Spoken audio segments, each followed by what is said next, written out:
Will that be all? Yeah. It's the all-new Quick Win, only from the Georgia Lottery.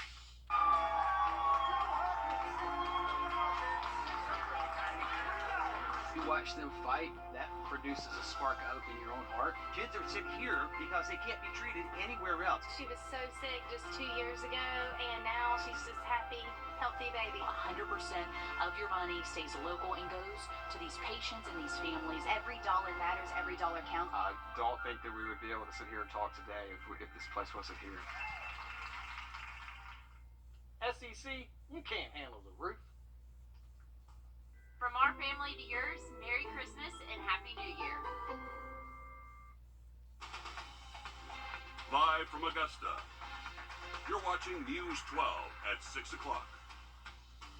It is cold and breezy out there for now, but will you need that heavy-duty coat on New Year's Day? We're tracking the impacts next at 6 o'clock. And fond childhood memories are flooding in as two old friends reflect on the life of Jamila Smith. She was so beautiful. Like, Millie is beautiful, inside and out. These stories coming up in a moment, but first... Road to Miami, sponsored by Jim Hudson Automotive Group. It is officially less than 24 hours from kickoff of Georgia's final game of the year against Florida State. Dan and Alyssa are down in Miami getting us ready for the pep rally as the hype continues to build. Guys, how's it going?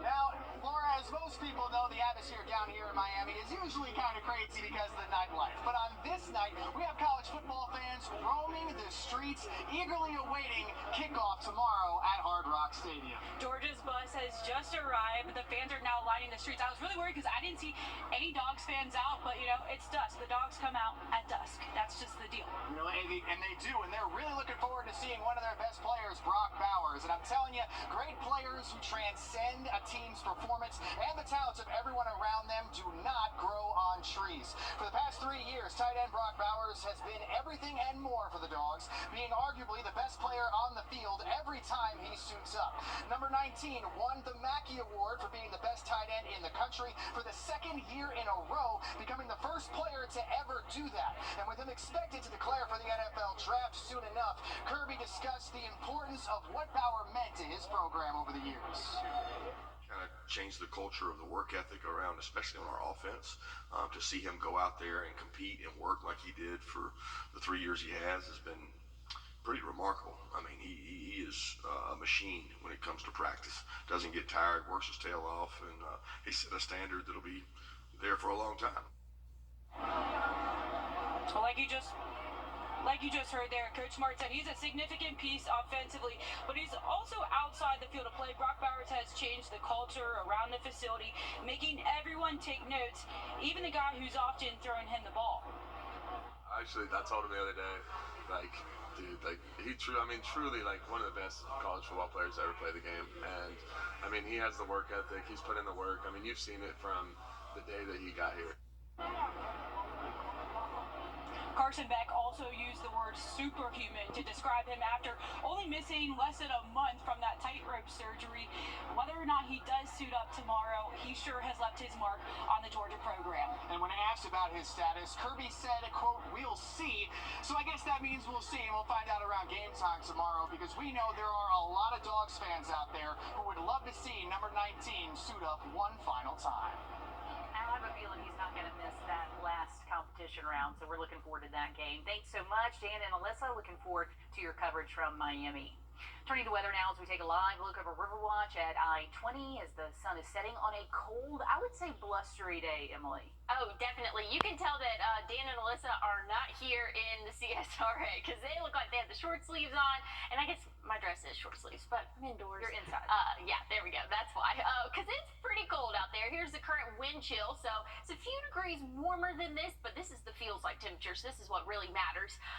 It's pretty cold. We're seeing upper 30s, low 40s, and it's just barely past the 6 p.m. hour. So things are going to drop off quickly overnight tonight. But another thing I want to point out is the wind speeds. They've been pretty gusty throughout the day today. Tomorrow's not going to be any different. We can see wind gusts up to 15, maybe even 20 miles per hour. And the same can be said for our Sunday. So be aware of that if you have any outdoor plans over the weekend. But things are going to be warming up tomorrow. We'll see the low 50s by the afternoon. But again, those wind speeds going to make it feel a little bit colder out there. So definitely heavy jacket weather for really the next week or so, Laura. Oh, that does not sound encouraging because today was too much for me. Emily, thank you. Taking a live look here over Hartsfield International Airport in Atlanta. All day, more planes have been taking off and landing as people take to the skies, getting to their holiday destinations. TSA expecting to screen more than 2.6 million people at airport security checkpoints. The FAA says the busiest day will be Saturday with more than 48,000 flights expected. And while all of those people are mixing and mingling, flu cases are ramping up in Georgia and South Carolina. Just hours ago, new data updated showing very high activity in both states. Experts say most of these increases being fueled by, you guessed it, those holiday gatherings. The CDC says since October, Georgia's seen more than 1,000 metro area flu hospitalizations and 21 different outbreaks. With the biggest party of the year just hours away now, our Hallie Turner explains why you might want to rethink that New Year's Eve kiss. As you and your family are busy getting together to celebrate the holidays, Dr. Roger MacArthur says, so are flu germs and bacteria. Bad as it is now in Georgia, it's even worse now in South Carolina. South Carolina is super high activity, and they also started later, but they've caught up pretty much already to last year. Georgia now joins South Carolina along with 7 other states, ranking at the top spot, level 13 for flu cases. Since October, 8 people in Georgia have died from the flu, and more than 1,000 have been hospitalized. In South Carolina this week alone, there were 446 people in the hospital with the flu, and 18 total deaths this flu season. But Dr. MacArthur says we've yet to see the worst. In all age groups. In the lab, about 1 in 7, 1 in 8 specimens right now are testing positive, and that's up from the last week or two. So it's going up. And it hasn't peaked yet. He says even with the vaccine, you aren't completely in the clear. It's estimated every year that the vaccine provides anywhere from 40% protection to 60%. So even with a vaccine, it's not completely safe. But if you combine the vaccine with the correct precautions, you will have the best chance at protection. The best way to both prevent the spread and to prevent getting it is by wearing a mask. In Augusta, Hallie Turner on your side. And I don't know if you've noticed in the stores, have started seeing more people wearing masks this time of year, so it may not be a bad idea to keep everybody safe. Tonight, as investigators continue looking for the body of a missing mother, childhood friends are coming forward to speak about Jamila Smith's life. Audrey Dickerber joins us live in the newsroom. So, Audrey, what did they say about Jamila? Her family and friends say it's hard to put into words how they are feeling right now and how they've been feeling for the last month. I spoke to some of her closest friends who grew up with Jamila about who Jamila was and the impact she's made on everyone she's met. When Millie walked in the room, it was more so like her beauty won. You know, like, she's beautiful. Millie has always just been the little pretty, beautiful little thing.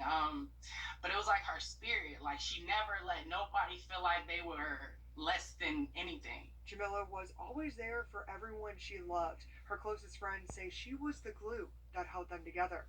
I don't have that no more. Like, you know, like, it's not there anymore. I have no one to call, you know, talk to. So, you know, it's hard. It really is hard.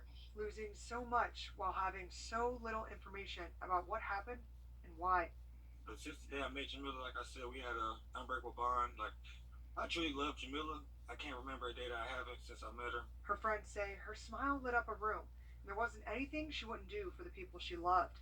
I don't know, it's just a hard situation to deal with because it's like, you know, used to having someone there pretty much as long as I can remember as far as friendship and love and genuine connection. Her love for her friends was strong, but was even stronger for her kids.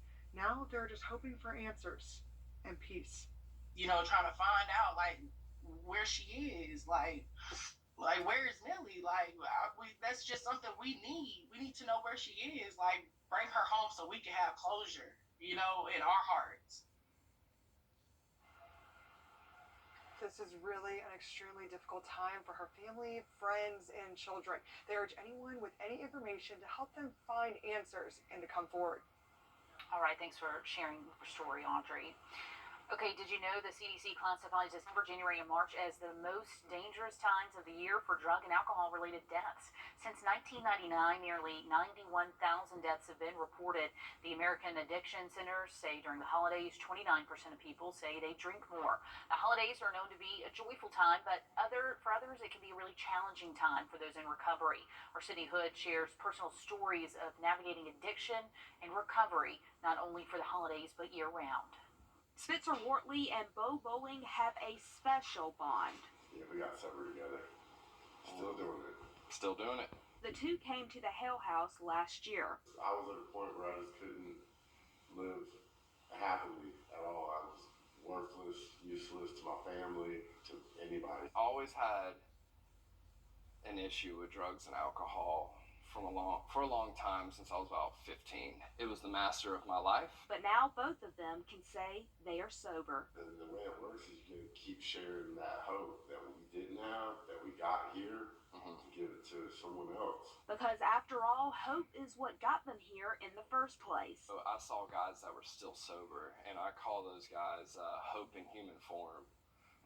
Because I saw that they were just once as hopeless as I was, and they were still sober, and they looked happier every time I was coming back. And it was here they were able to see life on the other side of addiction. I think it's a big misunderstanding on the outside world looking in on guys and women staying sober. We're just fighting it off during the holidays, or if it's not the holidays. I don't fight it at all today. Not fighting is how these two are able to keep going. In Augusta, Sydney Hood, on your side. And for anyone out there struggling, looking for help, you can call the 24/7 Georgia Crisis Access Line at 1-800-715-4225. Writing to fix bullying. Next at 6 o'clock, we're introducing you to a child author helping her peers. And a cold night in store for us, but a little warm up for our weekend. I'll have your full forecast coming up. Time and temp. $1 preseason furnace tune-up for only $99. Just a call away. Call 1 hour. Taking a live look out over I-20 in Grovetown. Heads up 2 weeks into the new year. Drivers can expect a major lane closure and detour for Lewiston Road at Horizon South Parkway at exit 190. That'll be the traffic pattern swapping to that diverging diamond. Finally, after all this time they've been working on that. Starts at noon on January 18th. We'll try to remind you closer, but going ahead and letting you know now to brace for that, because it's probably going to be a learning curve. Even though diamonds don't have curves, they have points, Emily. Oh, yeah. Okay. I'm glad that this is waiting until after the holidays. Yeah. That's what we all are. Yeah. Long after the holiday travel, January 18th. Yeah. Definitely good that got out there, but I want to take a look at current temperatures. We are sitting right at 45, but feels colder than that, and that's because of the wind chill. Feels like 41